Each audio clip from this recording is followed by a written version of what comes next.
Welcome to Salesforce Rangers. Today we are going to talk about the difference between Visualforce and Lightning.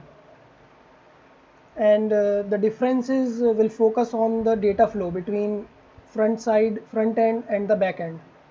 So let's start. I have prepared a data flow diagram for Visualforce and Lightning separately. In our Visualforce, the front end is a Visualforce page, which is a collection of HTML tags, and it starts with Apex page tag, and there are several tags like Apex command button, Apex action functions. These Apex tags directly interact with the Apex class, which is the server side of our Visualforce page. Like here, Apex class controller. This class is attached directly with our Visualforce, and the Visualforce elements directly interact with the Apex class, and which is the main reason our Visualforce is slower than the Lightning component.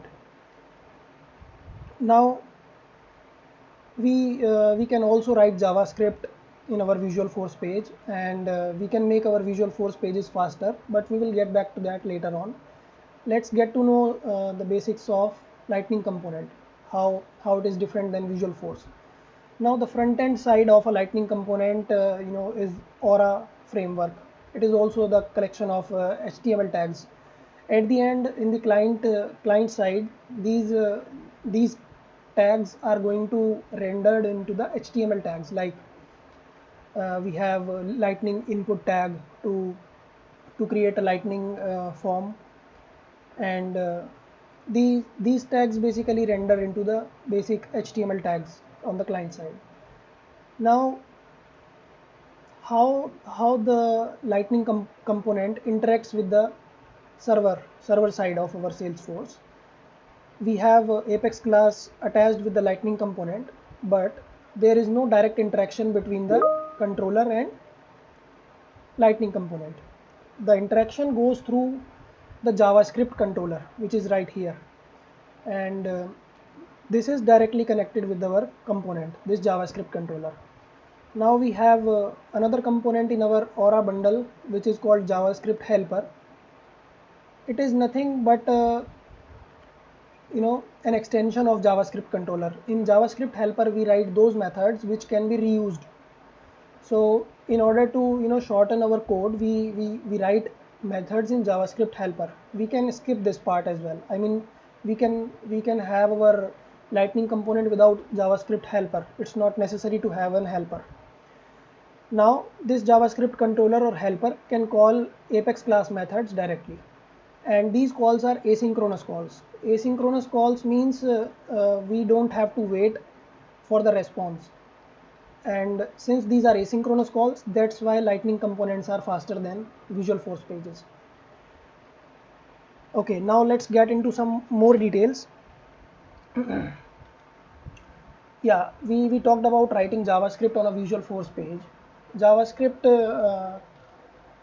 there is one feature which Salesforce provides us, which is called JavaScript remoting, and this JavaScript remoting allows us to make asynchronous call to the server side, which replicates the behavior of Lightning component, which means that our Visualforce pages can also be made equally faster or smoother, if you can say, uh, the, as compared to the Lightning component. Using JavaScript remoting, we can replicate the behavior of Lightning component. Okay, now enough talk. Let's create some. Let's write some code. So I will start by creating a Lightning component here.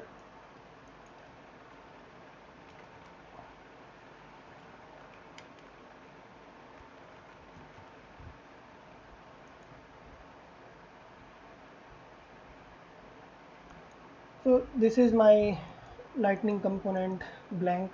Now I will create a class,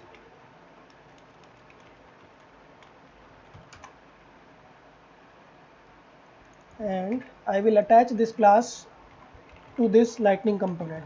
But I cannot directly interact with this class until I have my JavaScript controller or helper. This is the JavaScript controller. Let's create a JavaScript controller. Okay, so it provides us a function, and let's go back to the component, and I will create a JavaScript controller function. So now I am creating a handler. This handler is going to handle, it's going to initiate the onload method of my component, of my Aura component.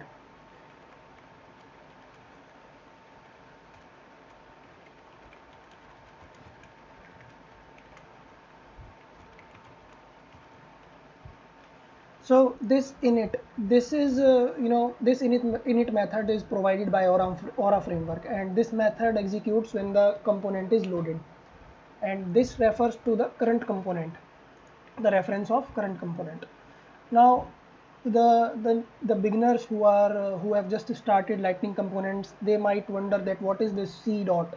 So C refers to the component, or basically you can say we have we have a software design pattern called MVC, model view controller.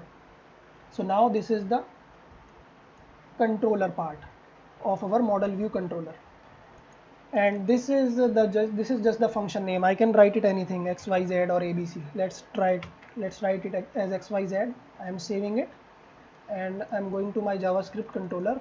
I will rename this function as xyz. Now I am writing my init method called, I will create a Lightning application so that I can preview my component.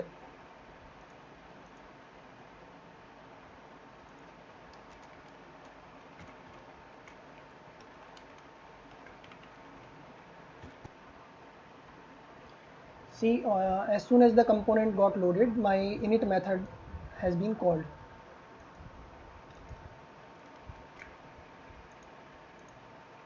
Now I will show you that how can we interact with our server side.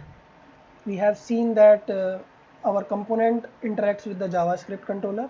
Now our JavaScript controller will interact with the Apex controller.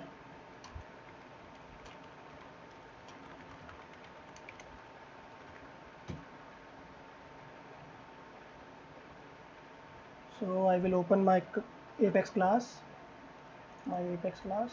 and I will write an Aura enabled method, public static string my method.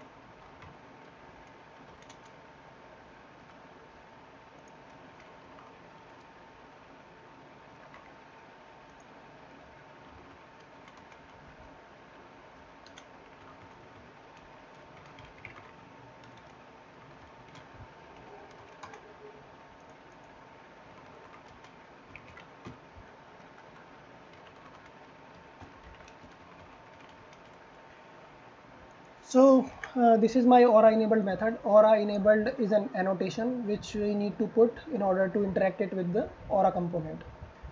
And string is my return type. I have one parameter so that I can show you how to pass values from component to the Apex class. And I have used try and catch block. This is very important here. Whenever we are writing Apex controllers, we should use try catch and make sure we are handling the catch block. I mean, we are catching that error. If there is an error, we should return it, or we should show it somewhere so that the user knows that what error is there. So as you can see that I am returning e.get message. So if any error occurs in my Apex method, then it's going to return me the exact message, and then that message can be sorted out. Now let's get back to the JavaScript controller. So I will write my method name,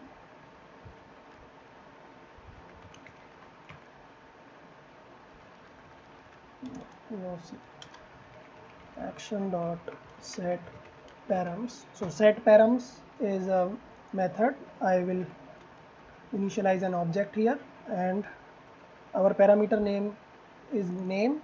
So this should be same here and here. So if I write here ABC and save it, then my parameter name should also be ABC, and I can pass anything in that.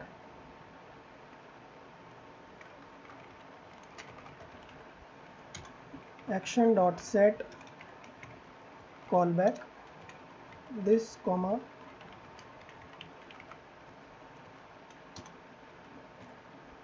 so in this response we will get response from our Apex controller. So there is another variable called state, response dot get state. So this response contains two things, state and the return value. Now we are checking the state. We should always check if there is any error related to the Aura component side, then it's going to be handled here. And now I will create a variable result in which I will store my return value, response dot get return value, and I am going to show an alert message with the result. So if we are getting an error message, then we can also handle it and we will also be able to see it. So one thing I have forgotten here, we have created this action method, but this action is not yet been sent in the queue, so we need to enqueue it, $a dot enqueue action, and pass our action into this. Without this statement, your action is not going to be get called. I will save it and I am saving my class. Now let's check the preview. Refresh it. My init method get called and I am seeing an error, invalid key my method. Okay, I think I know.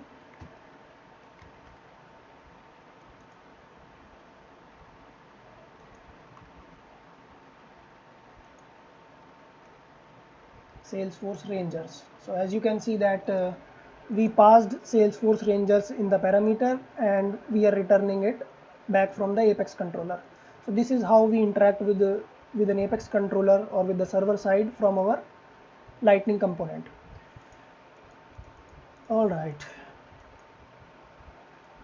So for the conclusion, there are few things which one needs to understand clearly. What is the difference between what is synchronous and asynchronous? So synchronous call or synchronous request are those requests for which our code waits for the response. Until the response is returned, my code is going to wait, and that's why they are slower. But asynchronous calls, they don't wait for the response at all. They move to the next line and they create a callback method. Whenever the response is returned, that callback method is do the needful with that response. So Visualforce page and Apex class, the reason why Lightning components override this Visualforce, because it was slower due to synchronous calls. And Lightning components, Aura components, and Lightning Web components or LWC, these type of framework uses asynchronous calls with the server side. That's why they are faster and they are used nowadays. So we normally we are not using Visualforce anymore. We can replace Lightning component. So that's all for today. Thank you guys. Thanks for watching. Have a good day.